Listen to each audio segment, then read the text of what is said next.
Good morning বন্ধুরা, আবার একটা ব্লগে আপনাদেরকে স্বাগত জানাচ্ছি। আবার বেরিয়ে পড়লাম ঘুরতে। এবারের গন্তব্য উত্তরপ্রদেশ। আমি যাচ্ছি অযোধ্যা আর বেনারস। তো পেছনে দেখতে পাচ্ছেন জম্মু তাওয়াই। এই জম্মু তাওয়াই করেই আমি যাচ্ছি। তো কালকে পৌঁছাবো সকাল ভোরবেলা অযোধ্যাতে। ওখানে অলরেডি হোটেল বুক করে আছি। তারপর শ্রী রামভূমির জন্মস্থান আপনাদেরকে দেখাবো, যেটা নতুনভাবে তৈরি হয়েছে মন্দিরটা। তার সন্ধেবেলার দৃশ্য, তার মর্নিংয়ের দৃশ্য পুরোটাই আপনাদেরকে দেখাবো। তারপর ওখান থেকে পরশুদিন আমি বেরিয়ে যাব বেনারসের উদ্দেশ্যে। তো সঙ্গে থাকবেন, এই ব্লগটা আপনাদের খুব ভালো লাগবে। আর খুব ধন্যবাদ আপনাদেরকে আমাকে সাপোর্ট করবার জন্য। এরমভাবে পাশে থাকবেন। তাহলে চলুন তাড়াতাড়ি করে ট্রেনে উঠে পড়ি। আর 2 মিনিটে ট্রেন ছাড়বে। অযোধ্যায় গিয়ে আবার আপনাদের সাথে দেখা হচ্ছে।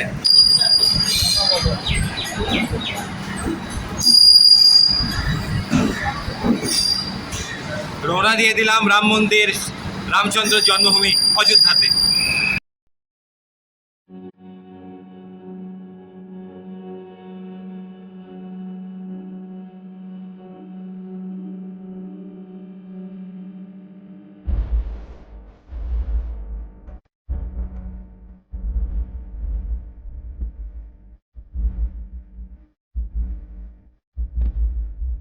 ট্রেনটা জাস্ট দুর্গাপুর ক্রস করলো, তো আমি একটুখানি চা খাচ্ছি। আর ভালোই লাগছে, অনেকদিন পর বেরোলাম আবার।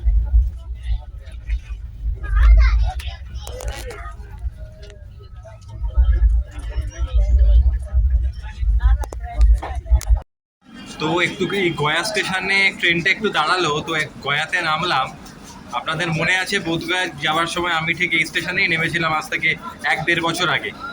তো দেখুন ট্রেনটা দাঁড়িয়ে আছে, জাস্ট ডিনারটা করলাম, আবার ট্রেনে উঠবো, তারপর গিয়ে শুয়ে পড়বো। কালকে সকাল 6:30টার সময় অযোধ্যাতে গিয়ে পৌঁছাবো।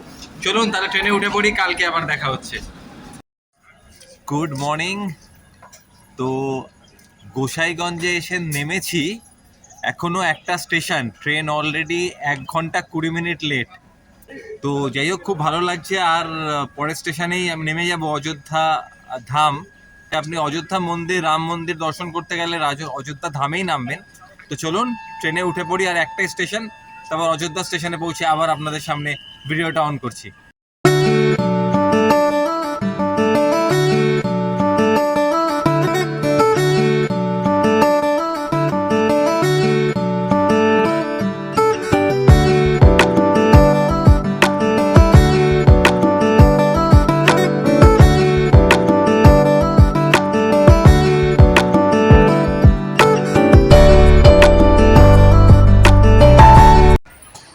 অবশেষে 1 ঘন্টা 20 মিনিট লেট করে আমি পৌঁছে যাই অযোধ্যা ধাম স্টেশনে। তো স্টেশনটা আপনাদের একটু ঘুরিয়ে দেখিয়ে দেবো। মানে খুবই নতুন করে রিনোভেট করা হয়েছে বলতে পারেন। তো দেখে নিন একবার স্টেশনটা।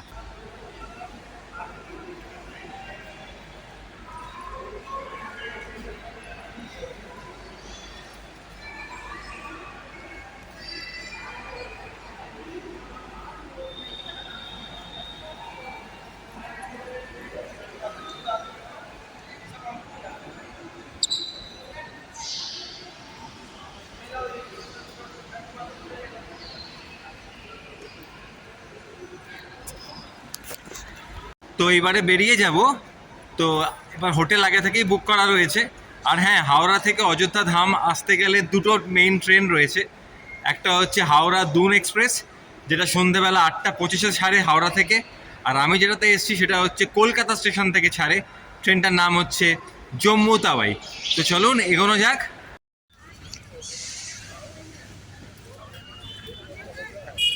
তো এটা হচ্ছে অযোধ্যা স্টেশনের বাইরেটা।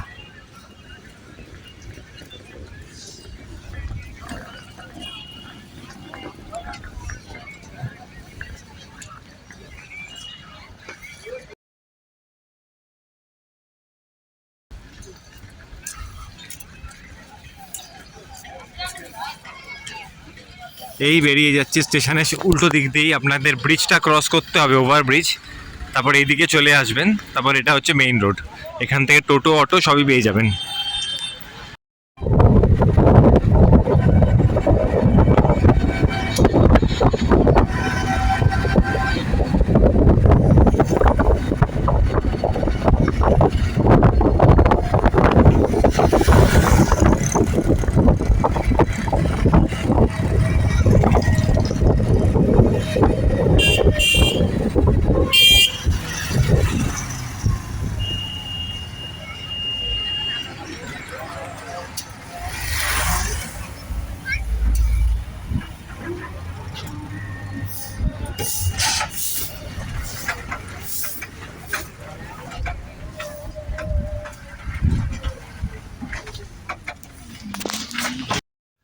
ভিডিওটা অন করলাম। আমি সকালবেলা তো চলে এসেছি, আপনারা যেমন জানেন আমি গেস্ট হাউসে উঠেছি। গেস্ট হাউসের ডিটেলস আমি পরে ডেসক্রিপশনে দিয়ে দেবো।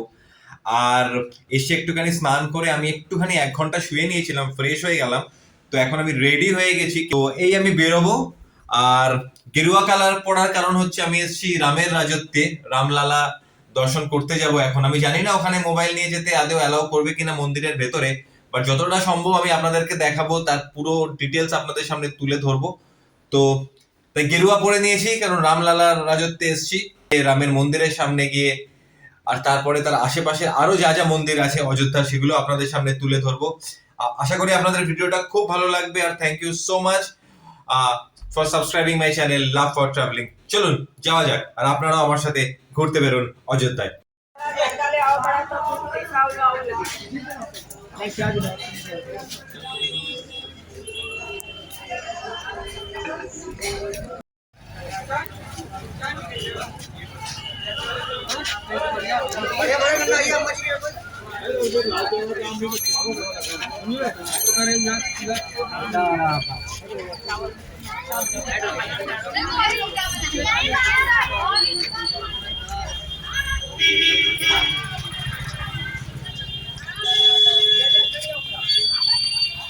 তো পৌঁছে গেছি প্রথম সাইট সিন দেখবার। জায়গাটার নাম হচ্ছে কনক ভবন। দেখুন একবার।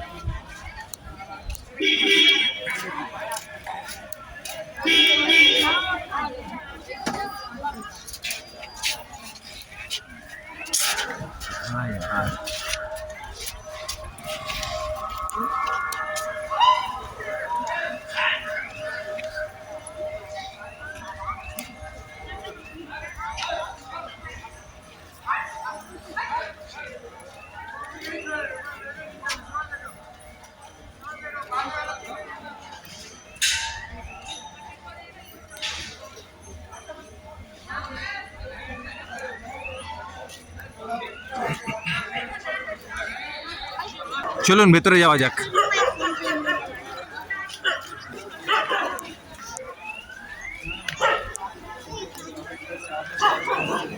हाँ तो ये हमारा रुका था।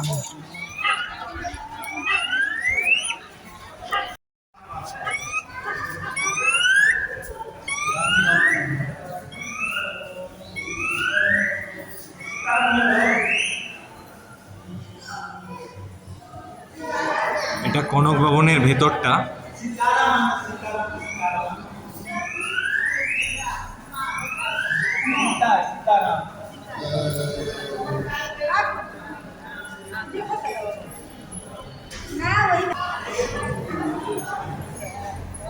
राम राम सीताराम सीताराम सीताराम राम राम सीताराम।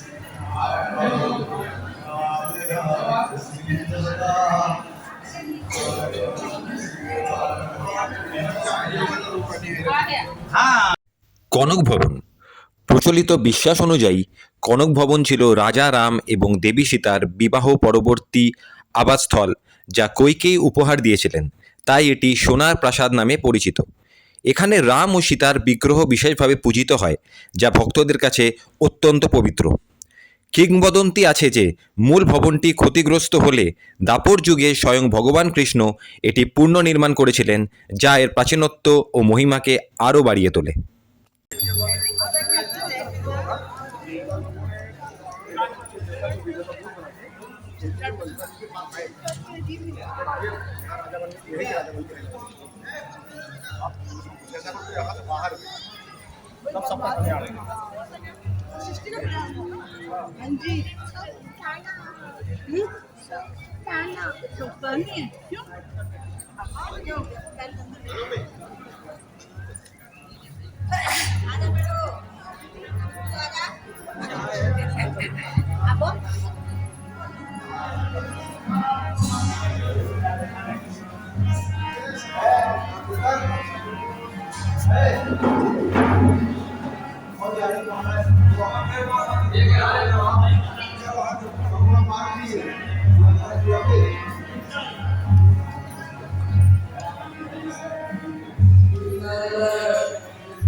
কনক ভবন থেকে বেরিয়ে আমি আমার পরের গন্তব্যের উদ্দেশ্যে রওনা দিই।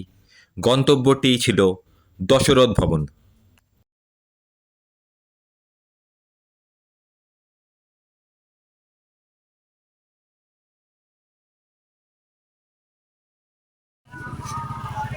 ऐसा लगता है जैसे कहीं लोग हो गए।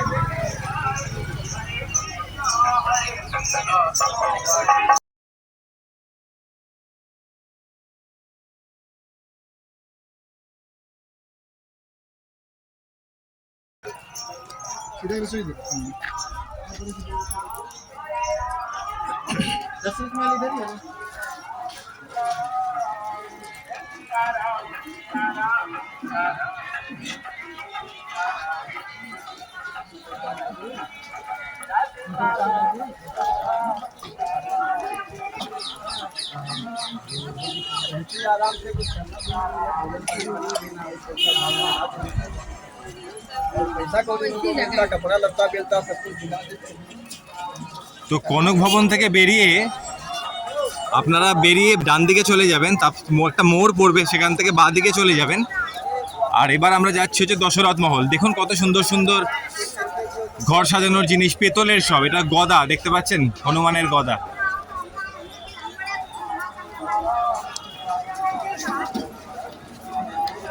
যাক, কনক ভবনের ভেতরে মোবাইল তো নিয়ে যেতে দিয়েছে। এই দশরথ মহলের ভেতরে গিয়ে দেখা যাক মোবাইল নিয়ে যেতে দেয় কি দেয় না। দশরথ মহল।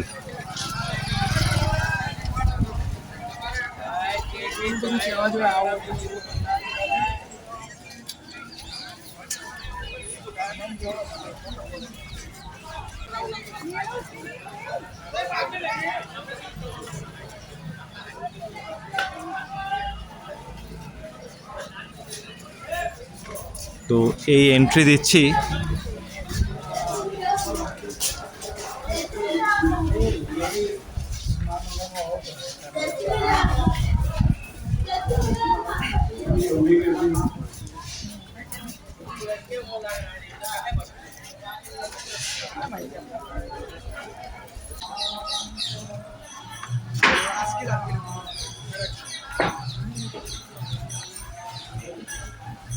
क्लियरली লেখা রয়েছে শ্রী চক্রবর্তী মহারাজ দশরথ জি কি রাজমহল।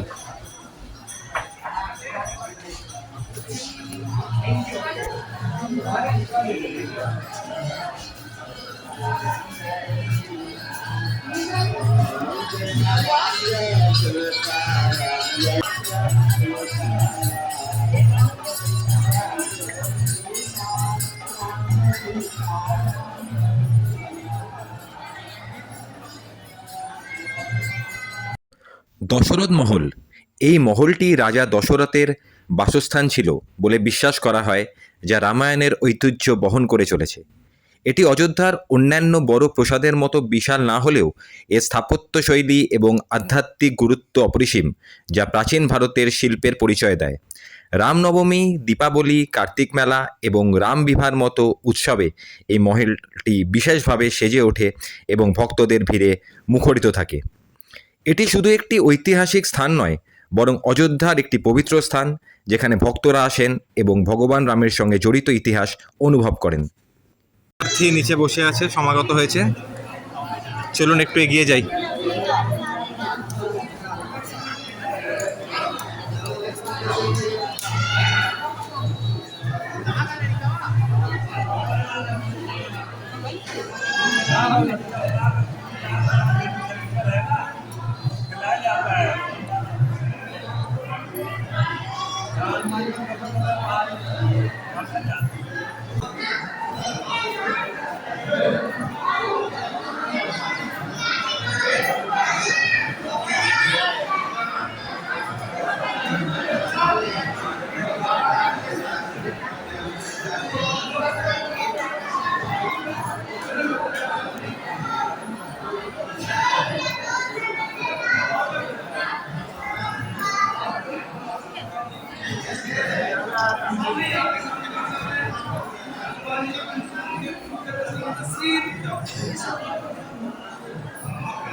তো কেমন লাগছে বলবেন।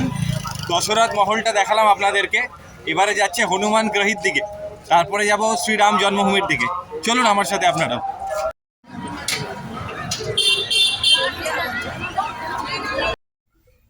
পৌরাণিক বিশ্বাস অনুসারে লঙ্কা থেকে ফেরার পর ভগবান রাম ও সীতার সাথে হনুমান অযোধ্যার রামকোটের সুরক্ষার জন্য এখানে একটি গুহায় থাকতে শুরু করেন, যা হনুমান গড়ির মূল ভিত্তি বলে মনে করা হয়।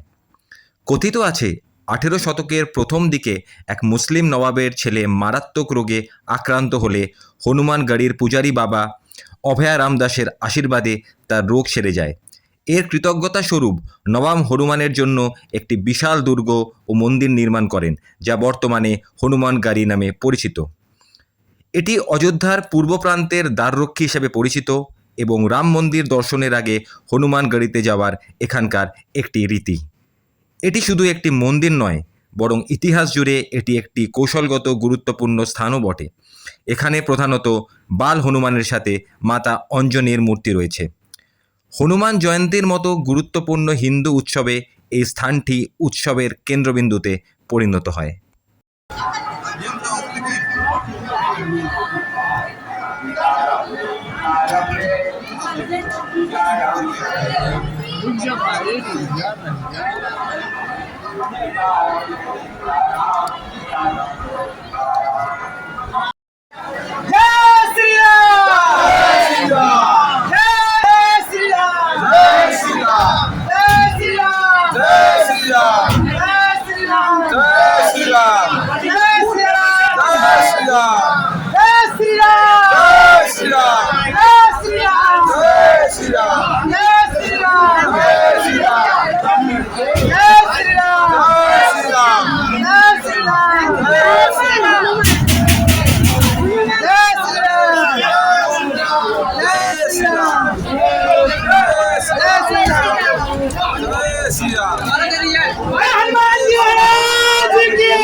आप चला रहे हो मोबाइल, दर्शन नहीं कर रहे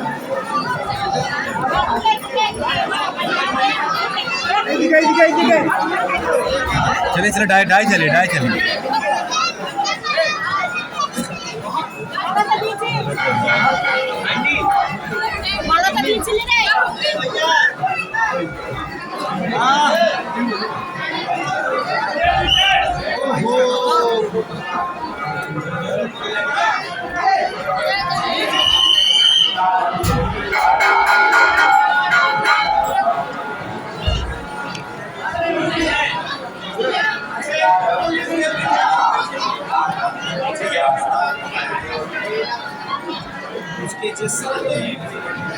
সে শ্রী রামচন্দ্র জন্মভূমির দ্বারের সামনে এসে দাঁড়ালাম।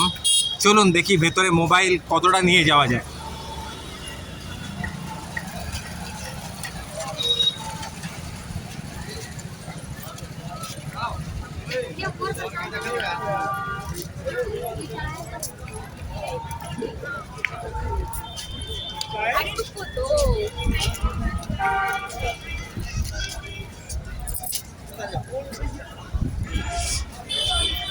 এটা হচ্ছে এন্ট্রিটা, আর বাঁ দিকে দেখুন হুইল চেয়ারেরও সুবিধা আছে যাদের প্রবলেম আছে হাঁটতে।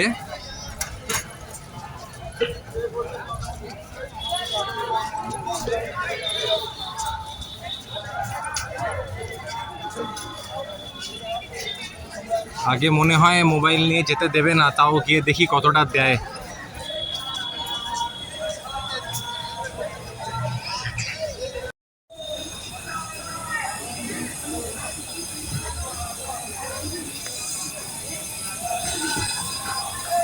তো এরকম করে ব্যারিকেডগুলো দেওয়া আছে যাতে ভিড়টা না হয়, সবাই যেন ভালো করে যেতে পায়।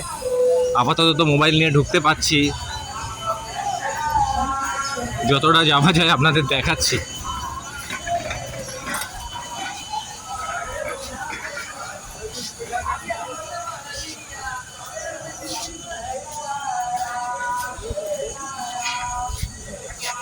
সাইড দিকে ধরো মাঝে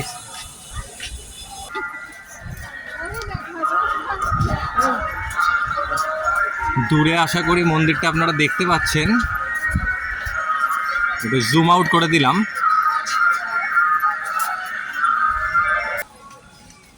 খুব একটা ভিড় তো এখনো হয়নি। এখানে ভিআইপি পাসেরও ব্যবস্থা করা আছে, মানে মন্দির দর্শন বা আরতি দর্শন সকাল 4:30 থেকে শুরু হয়, তারপরে 6:30টায় আরতি হয়, তারপর 9:30তেও একটা আরতি হয়, আর সন্ধ্যে 6:30তেও একটা আরতি হয়। তো সন্ধ্যেবেলা 6:30টার আরতিটাতে আমি আসতে পারি, কিন্তু এর আগে আরেকটা জায়গায় আমার যাওয়ার আছে, সেটা হচ্ছে সারিউ ঘাট। তো সেখানেও আরতি হয় সন্ধ্যেবেলা। তো দুটোতেই তো সন্ধ্যেবেলায় 6টার সময় দেখতে পারবো না, যে কোনো একটাতেই পারবো। কালকে সকালে আসার চেষ্টা করব প্রাতঃকালের আরতিটা দেখার জন্য রাম মন্দিরে।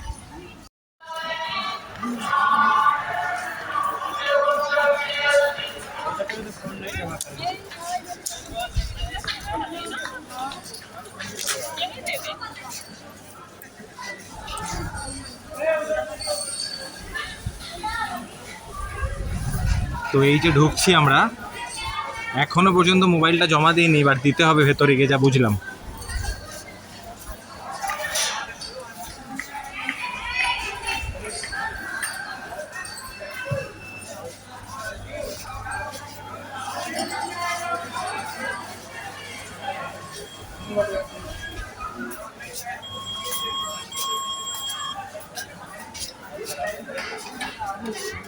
প্রায় 300 মিটার পথ চলার পর অবশেষে শ্রী রামলালার রাম মন্দিরের দ্বারের দেখা মিলল।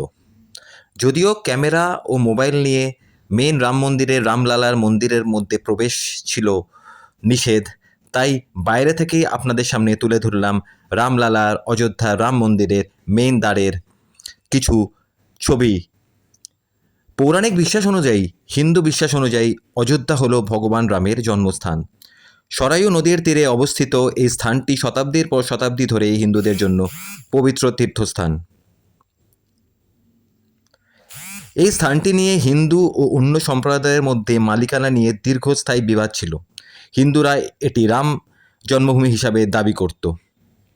দীর্ঘ আইনি লড়াই ও আন্দোলনের পর সুপ্রিম কোর্টের নির্দেশ সেই স্থানে নতুন রাম মন্দির নির্মাণের কাজ শুরু হয়। এই নতুন মন্দিরটি লোহা, ইস্পাত বা সিমেন্ট ব্যবহার না করে শুধুমাত্র পাথর দিয়ে তৈরি করা হয়েছে, যা প্রাচীন ভারতীয় মন্দিরকে ঐতিহ্যকে অনুসরণ করে। আর বিশ্বাস করুন, ভেতরটা এত পরিষ্কার, মানে কি বলবো।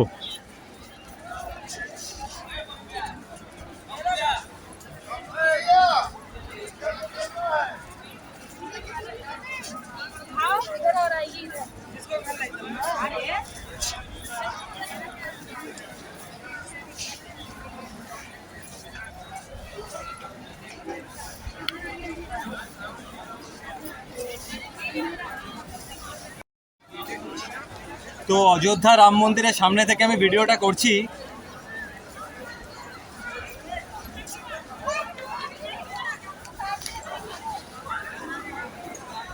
আশা করি দেখতে পাচ্ছেন। ভেতরে মোবাইল নিয়ে ঢোকার নিয়ম নেই, তাই বাইরে থেকেই ভিডিওটা করছি।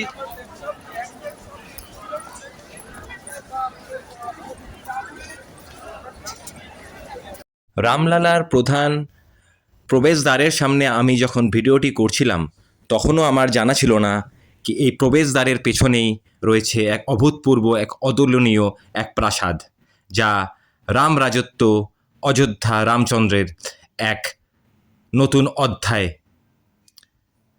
কিন্তু দুঃখের বিষয়, আমি সেই অভূতপূর্ব, অতুলনীয় সেই প্রাসাদ আপনাদের সামনে ক্যামেরা বা ভিডিওর মাধ্যমে তুলে ধরতে পারলাম না। যদিও আমি পরের দিন সকালবেলা শৃঙ্গার আরতিতে ভেতরে যাই, কিছু ভিআইপি অফিসিয়ালদের রিকোয়েস্ট করায় আমায় ভেতরকার কিছু মন্দিরের স্টিল পিকচার তারা আমাকে তুলে দেয়, যা আপনাদের জন্য আমি রেখে দিলাম এই ভিডিওর শেষে।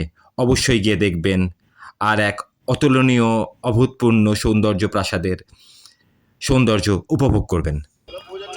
রামলালার মন্দির দর্শন করে এরপরে আমি এগিয়ে যাই সরায়ু নদী ও সরায়ু ঘাটের দিকে। সরায়ু নদী ও এর ঘাটকে হিন্দু ধর্মে পবিত্র মনে করা হয় কারণ এটি স্বয়ং ভগবান রামের সাথে সম্পর্কিত।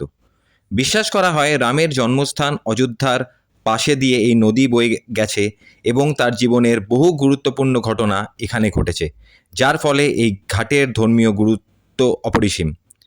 এটি একটি প্রধান তীর্থস্থান যেখানে প্রতিদিন বহু ভক্ত পবিত্র স্নান করতে আসেন, যা পাপমোচন ও পুণ্য অর্জনের উপায় বলে মনে করা হয়।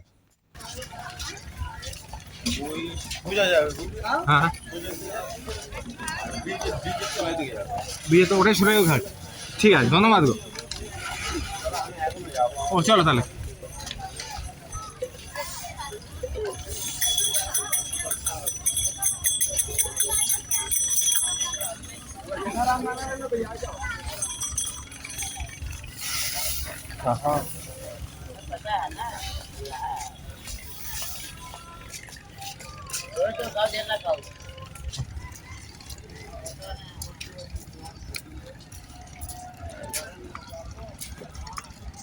তো এই যে ঘাটটা দেখছেন, এই ঘাটটার নাম হচ্ছে নয়া ঘাট।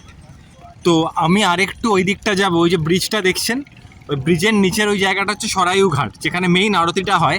তো ওই দিকটা আমি যাব, একটুখানি এই দিকটা এলাম। সুন্দর করে দেখুন নৌকোগুলো সাজানো রয়েছে এখানে, মানে নৌকা ভ্রমণও করানো হয় আর কি।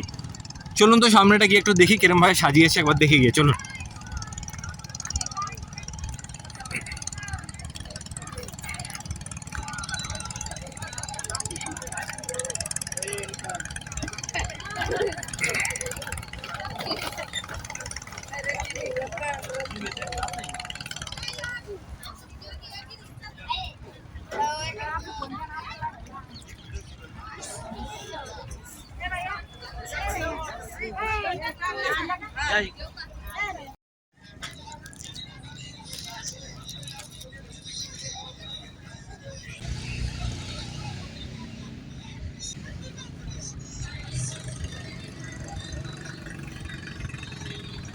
নয়া ঘাটে কিছুক্ষণ সন্ধ্যার অবসান ঘটিয়ে আমি সন্ধ্যা আরতির জন্য এগিয়ে যাই সরায়ু ঘাটের দিকে।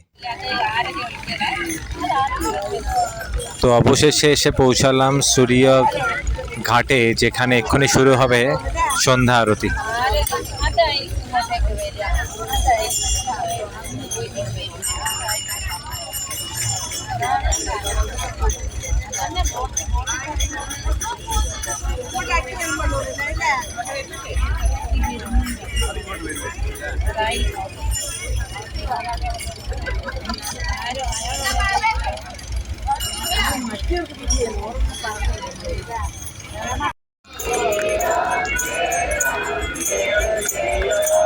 बोलो श्री राम जय जय राम।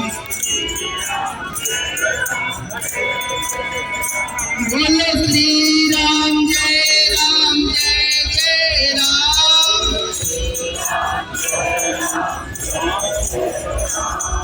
श्री राम जय राम बोलो राम कौशल्या के प्यारे राम।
राज्याभिषेक का निर्णय किया है।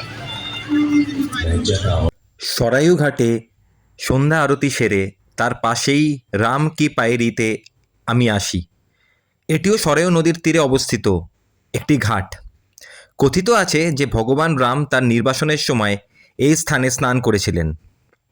রাম কি পাইদি দীপাবলি উদযাপনের জন্য বিশ্বজুড়ে পরিচিতি লাভ করেছে।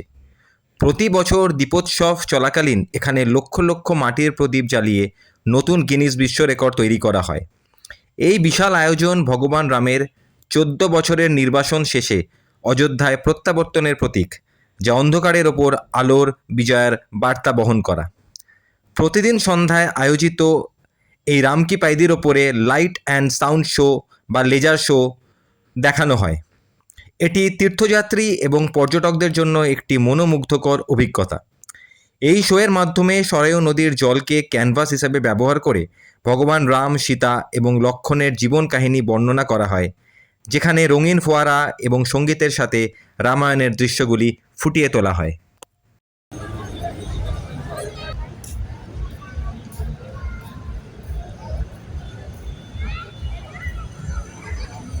সন্ধ্যাবেলায় কিছুক্ষণ রাম কি প্যাদির ওখানে সময় কাটানোর পর আমি টোটো ধরে ফিরে যাবার জন্য হোটেলের দিকে রওনা দিই। Good morning. এখন বাজে সকাল 5:25। কি মারাত্মক ঠান্ডা আপনাদের বুঝিয়ে বলতে পারবো না। আমি যাচ্ছি 6:30 শৃঙ্গার আরতি দেখতে রাম মন্দিরে। টোটো অটো গাড়ি কিছু নেই, তাই হাঁটছি। মারাত্মক ঠান্ডা, রাস্তা এখন অন্ধকার অন্ধকার। তো এই আরতিটার নাম বলে শৃঙ্গার আরতি। কটা আরতি হয়, টাইমিং কী আছে, আমি আজকে আপনাদেরকে জানিয়ে দেবো। আপনারা সেরকমভাবে প্ল্যান করে নেবেন। আর ভিআইপি পাস আমি পেয়ে গেছি, তো সেটা কিভাবে পেতে হবে এসেট্রা সব কিছু আমি আপনাদেরকে আজকে জানিয়ে দেবো। চলুন, আর দেরি করবো না, অলরেডি আমি লেট হয়ে গেছি। রিপোর্টিং টাইম 6টা, এখন 5:45 বাজে। কিছু পাচ্ছি না, হেঁটে হেঁটে যাচ্ছি। চলুন ওখানে গিয়ে তাহলে আবার আপনাদের সাথে দেখা হচ্ছে। আমি আজকে পরের দিন আর কি অযোধ্যাতেই রয়েছি। তো 6:30টার সময় এন্ট্রি শৃঙ্গার আরতির। তো আমি তো সকালে ঘুম থেকে উঠতেই পারিনি, কারণ পাসের মধ্যে লেখা আছে রিপোর্টিং টাইম 5:30। তো তাই ভাবলাম আমি লেট হয়ে গেছি নাকি। তারপর এখানে হন্ততন্ত করে এলাম, এসে আমি এখন বাজে 6:05। তো সকালে গাড়ি ঘোড়া কিছুই পাচ্ছিলাম না, তো হাঁটতে হাঁটতেই আসতে হয়েছে। তো যাই হোক, পৌঁছে গেছি। দেখলাম এখনও এন্ট্রি দেয়নি, তো এখনও আধা ঘন্টা বাকি এন্ট্রি দিতে। তো এই সকালবেলা 6:30টার সময় আরতি যেটা, সেটাকে বলা হয় শৃঙ্গার আরতি। তো আমি আপনাদেরকে জানিয়ে দেবো যে কী সিস্টেমে আপনারা আরতি দেখতে পাবেন। এর জন্য অনলাইন পাসও পাওয়া যায়, অফলাইন পাস আমি নিয়েছি। এবার কি করে পাসটা পেলাম, তৎকাল পাস কাকে বলে, তার সব কিছুই বলে দেবো। আর এখানে 3-4 রকমের আরতি হয়। কোন আরতিটা আপনারা দেখবেন, তার সময় বৃত্তান্ত কি, পুরোটাই আমি আপনাদেরকে দিয়ে দেবো।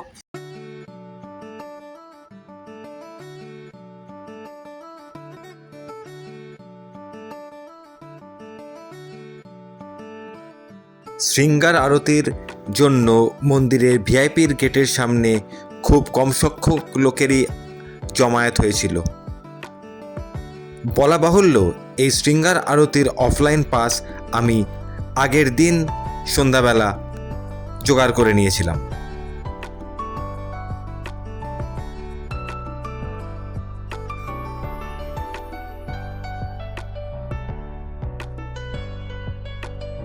শৃঙ্গার আরতির ভিআইপির প্রবেশদ্বারে আপনাকে দেখাতে হবে আপনার অরিজিনাল আধার কার্ড, আর অবশ্যই আপনার আগের দিনের জোগাড় করা তৎকাল ভিআইপি পাস। সেটা দিয়ে বেরালাম। শৃঙ্গার আরতি খুব সুন্দর আরতি, অবশ্যই আসবেন। আর যেটা তৎকাল নিয়ে বলছিলাম, ওটা হচ্ছে অ্যাকচুয়ালি একদিন আগে আপনাকে অনলাইন বুকিং করতে হবে। আমি ওয়েবসাইটের লিঙ্কটা দিয়ে দেবো ডেসক্রিপশানে। আর এছাড়াও আপনারা এখানে এসেও বুক করতে পারেন অফলাইন, সে একদিন আগেই, দিনের দিন হয় না। আমি বেরিয়ে গেছি অযোধ্যা হোটেল থেকে, আমি চেক আউট করে গেছি। এবার আমি যাচ্ছি বেনারসের পথে। বন্দে ভারত ট্রেনে করে আমি পৌঁছে যাব বেনারস স্টেশনে সন্ধে 6:55। ওখানে গিয়ে তারপরে হোটেল চেক ইন করবো, তারপর আশেপাশের সাইট সিনগুলো দেখবো। চেষ্টা করবো আজকে আরতি দেখতে পাই কিনা।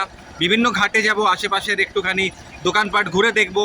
আর মেন সাইট সিন শুরু হবে আগামীকাল ভোরবেলা থেকে। তো সঙ্গে থাকবেন ভিডিওর আমার। তো বেনারসের ট্রিপ শুরু হয়ে গেছে। আমাকে সাপোর্ট করার জন্য অনেক ধন্যবাদ। আশা করি আপনারা খুব ভালো আছেন, আর এই বেনারস ট্রিপটাও আপনারা খুব উপভোগ করবেন। And thank you so much for subscribing the channel love for travelling. সঙ্গে থাকুন আর এনজয় করতে থাকুন আমার এই চ্যানেলটা।